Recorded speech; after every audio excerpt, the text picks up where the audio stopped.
Young people's mental health. Introduction. What is mental health? The terms mental health.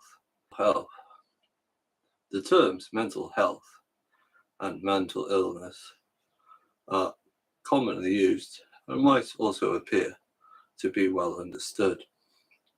Yet looking more closely reveals ambiguity and raises more questions, such as the following. What separates being mentally well and ill? Who decides? And is there even such a thing as normal mental health? I need a thingy.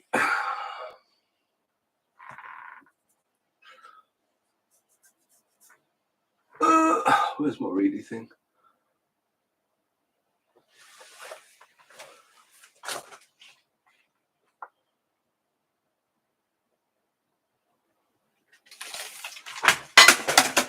Oops.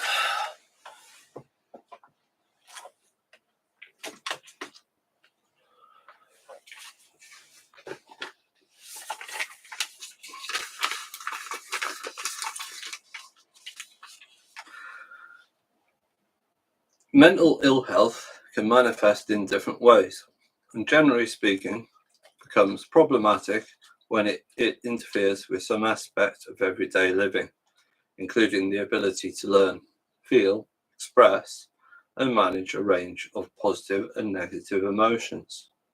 The ability to form and maintain good relationships with others, and the ability to manage change and uncertainty. This chapter looks at different understandings, also defined as models, about the origins and treatments of mental illness. While experiences of mental illness have been well documented in adults, much less is known about young people's experiences. And yet understanding these is essential in forming the development of appropriate support. In many respects, this reflects the power that adults wield over young people, and the way in which models of mental health have been constructed by adults.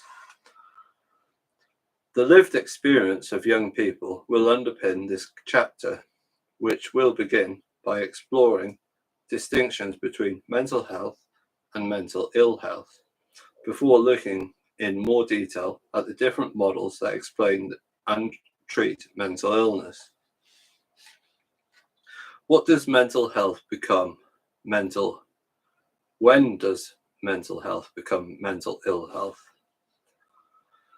Mental ill health and mental health are concepts often thought of as distinct yet different, differentiating between feeling mentally well and ill is not always clear cut. And young people experiencing difficulties disclose feelings confused as they struggle to make sense of how they feel. It's kind of confusing.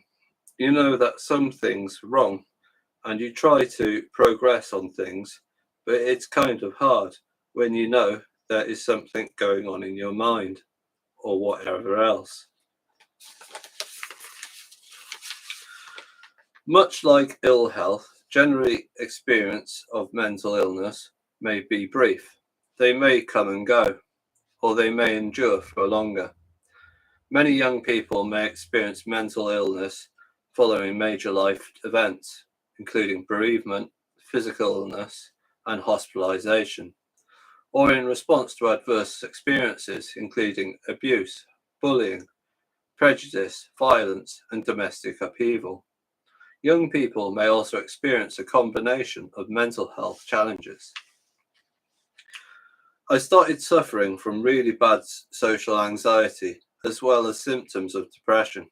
Since then, I have been diagnosed with depression, anxiety, social anxiety, dissociative identity disorder, can't even say that word, and PTSD.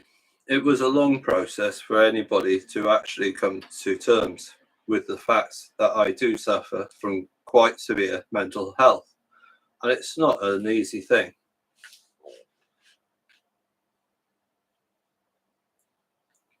The diagram in the next section, produced by the UK Centre for Mental Health, shows a spectrum in which there is no clear dividing line between the transition from a sense of well-being, a situation where a young person is coping well with the life challenges, to points where they struggle or become unwell. It may be more helpful to think about mental health and mental ill health as porous states through which young people can come and go.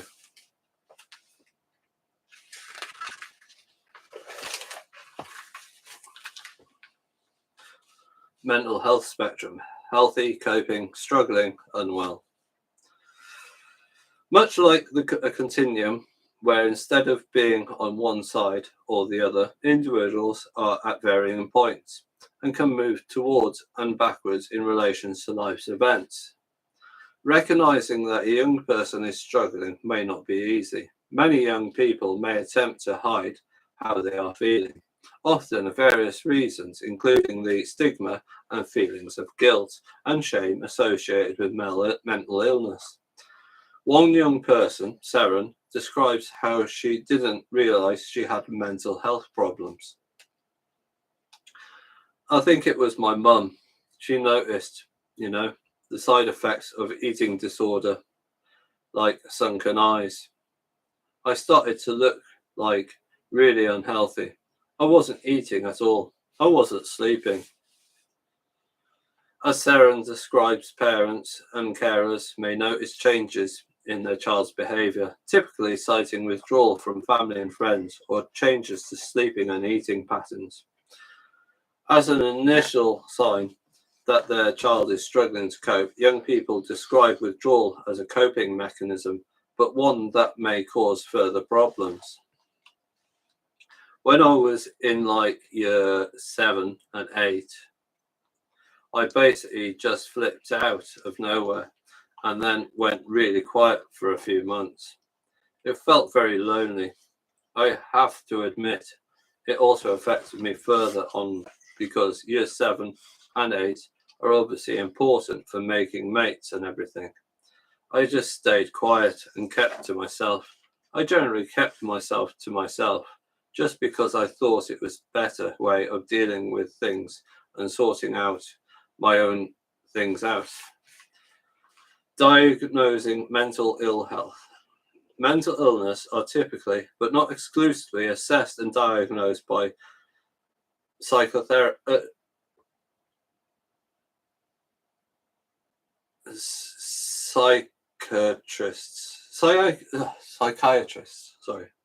in the UK.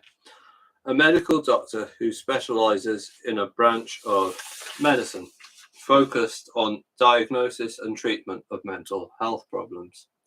And in some countries, also by psychologists and general practitioners.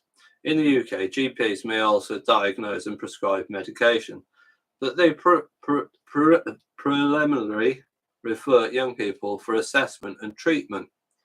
Many other practitioners may also be involved in referring young people to help if they are concerned about their mental health. This might include educational practitioners, social workers, mentors, youth workers, and nurses. The Diagnostics and Statistical Manual of Mental Disorders, DSM, which is the official list of mental illness recognized by the American Psychiatric Association, describes a variety of mental health problems and lists their symptoms. It is commonly used around the world for diagnosis, although other diagnostic tools are also used. The DSM builds upon the idea that mental illness are universal and can be defined by symptoms and assigned to a category. Some of most common psychiatric diagnoses young people globally receive include emotional disorders, anxiety, and depression, with an increase in self-harming behaviours and rates of suicide amongst young people. First produced in 1952, the DSM has been developed and updated many times, and analysis reveals how these developments reflect changing ideas about what counts as mental illness and what doesn't, showing how mental health can also be socially constructed. Academics, professionals, and lobbying groups continue to campaign to include certain classifications in the DSM, such as post-traumatic stress disorder, which was included in 1980, whilst other campaigners for right to some diagnosis to be removed. Homosexuality was defined as a mental illness in the 20th century in Western cultures, but was removed from the DSM in 1973. Young people's lived experiences of mental illness reveal the challenges to wanting so desperately to feel what many describe as normal. Well, sometimes you get like thoughts of, why can't I be like other people? But ideas about normality can be very subjective and open to interpretation. How quiet do you have to be before you can be called withdrawn? How angry is aggressive? How sudden is impulsive?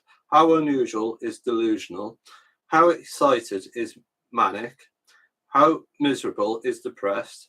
The answers to all these questions are to be found not in some special measuring skill impaired during psychiatric training, but it's the psychiatrists and lay people shared beliefs about how normal people should behave.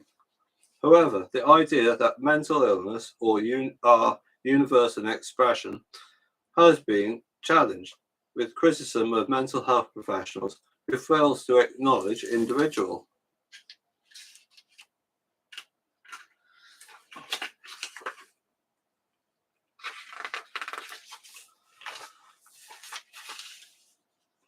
And cultural differences. American psychiatrist and anthropologist Arthur Kleinman, who writes predominantly about adult mental health, but whose views apply equally to the consideration of young people, has called for a much closer consideration of the relationship between culture and mental health. His research highlighted how culture can shape individual experiences of symptoms, the words, the expressions used to report them, and decisions made by professionals about support treatment needed. Culturally sensitive research. One example of the need for more culturally sensitive research and professional practice in the field of mental health is in the Chinese use of compound terms involving the heart,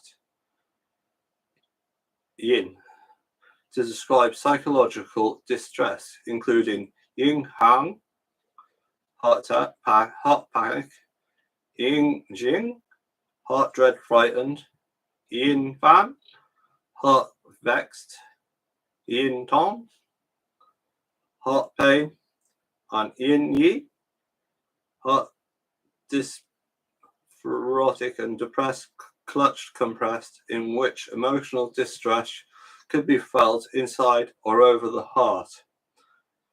Kleiman has argued that Chinese or East Asian patients are more likely to express mental distress as somatized, in which it is felt and expressed as an ailment of the body.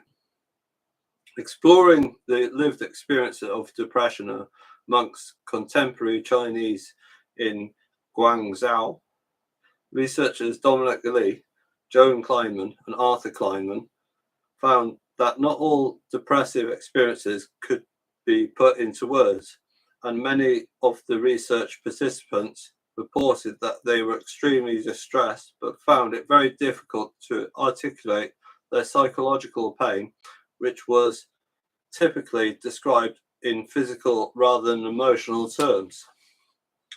My eyes are tired, but my brain is active. That emotional pain is so unbearable, very painful, very painful. Hen zinku, hen zinku. Experiences and symptoms of mental ill health can be described in different ways and reflect distinct cultural understandings. So, a young person from the UK who describes hearing voices might be considered to be displaying signs of mental illness, while among the Tungus in northeast China who practice shamanism, it might be a sign of a start of a shamanic vocation. Research also indicates that mental health professionals draw upon their own cultural ideas and values when making a mental health diagnosis.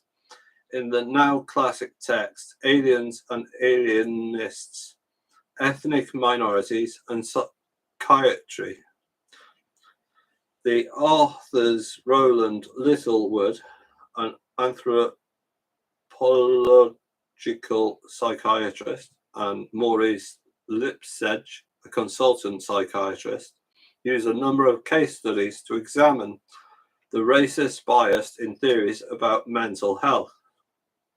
They question how mental illness can be examined without the bias of ethnocentrism.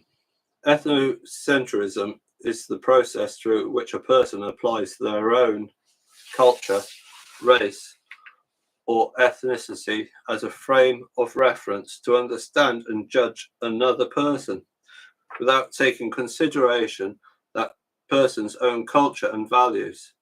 The challenges inherent in applying universal standards and concepts to understand their lives of children and young people were introduced in Chapter 2 and in Chapter 4 of this reader, and you will learn more about them in Chapter 10 and elsewhere. These issues are important when considering all aspects of psychology, including mental illness and how they are understood, as they may be experienced differently throughout the world. Key points. There is no clear-cut distinction between mental health and mental ill health. The DSM has been built upon ideas about universal categories of mental illness which can be contested.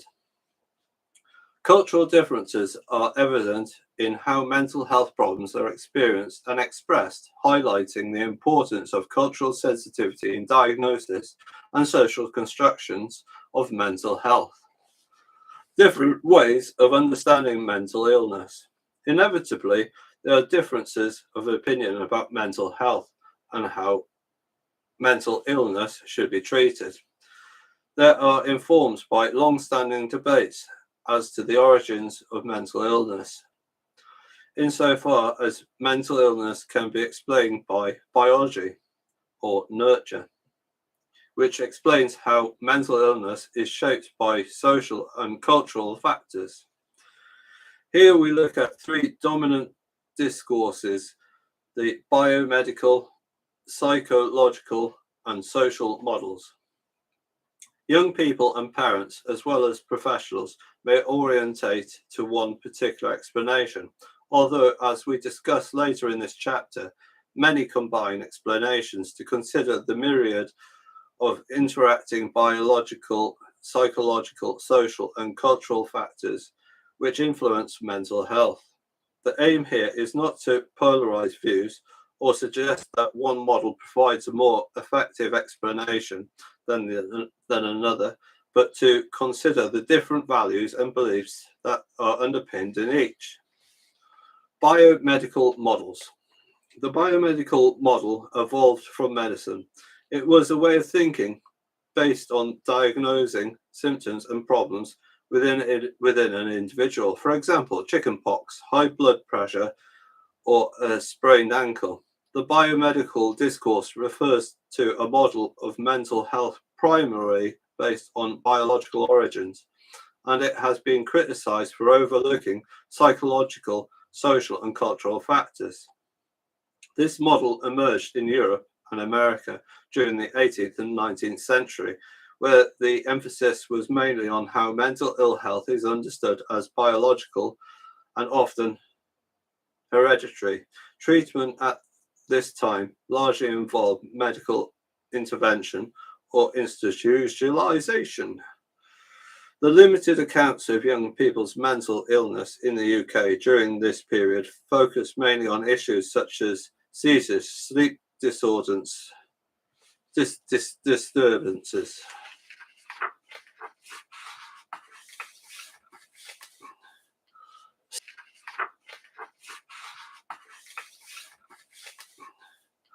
stuttering, epilepsy, and a failure to learn. Young people experiencing mental illness were typically ostracized, often ridiculed, and many were placed in institutions away from their parents, carers, and families, and often in settings where children, young people, and adults were treated together. While ideas about what counts as mental illness and the treatments for them have changed considerably over the last century, the idea that mental health can be understood as biological in origin remains strong, where mental illness are assumed to be biological in origin. The biomedical model suggests that mental illness are universal in how they are experienced and can be allocated to a category or label defining the illness. You'll recall the widespread use of DSM introduced in the previous section, which outlines universal categories of mental illness used in diagnosis and treatment. The biomedical model has continued to develop globally and underpins mental health services in the UK, America, and Europe, during which time the use of psychiatric medication has become widespread. Debates still ensue about the relative merits or dangers of using psychiatric medication for the treatment of mental illness. And despite its continued prevalence, the biological models faces criticism for applying a reductionist view of mental health, whereby mental illness is reduced to a series of biological symptoms which overlook how mental health is shaped by biological, psychological, social, and cultural factors. Aside from the many criticisms, the biomedical model has made many advances in our understanding of biological basis of mood, thinking, and behavior, and has developed many effective treatments to support particular conditions. If we take the example of depression, research within the biomedical model has looked at how depression affects specific areas of the brain, including the hippocampus and prefrontal cortex. It is important also to note how the considerable neurological and hormonal changes experienced during adolescence mark this as a particularly vulnerable period of development and is linked to the onset and development of mental illness for some people. This is discussed further in chapter 13. Despite many of the developments it was made in recognizing and treating the mental health of young people, the biomedical model has come under scrutiny for promoting a deficit model, where young people experiencing mental illness are cast as abnormal or broken, without addressing how thoughts, emotions, and behaviors can be supported to change and how young people can build on their own skills and strengths, including a network of support, often without medical intervention. Also, the biomedical model often underestimates the biological impact of non-medical intervention. Research indicates that when discussing mental health, and particularly mental illness, there are rarely definitive right and wrong answers, that differences of opinion and different ways of understanding mental health. For some young people, framing their mental health problem is an illness with a designated category. It's seen as empowering, as this provides explanations that help them to better understand how and why they are feeling as they do. The fact that they understood me and they understood what I was going through helped me. It was nice that I had someone who recognized what my illness and actually made me feel much better about it, made me feel like I was a normal person for it. While for other young people, mental health labels can feel restricting. For mental health, they try to put you in a box like psycho or freak. They see depression or anxiety and they stop looking at you. The label is with them. They don't actually look at you as a person. Not only do some young people feel that the label of mental illness overshadows them as a person, but it also contributes to social exclusion. A diagnosis can also lead many to initialize labels, which then become self-perpetuating.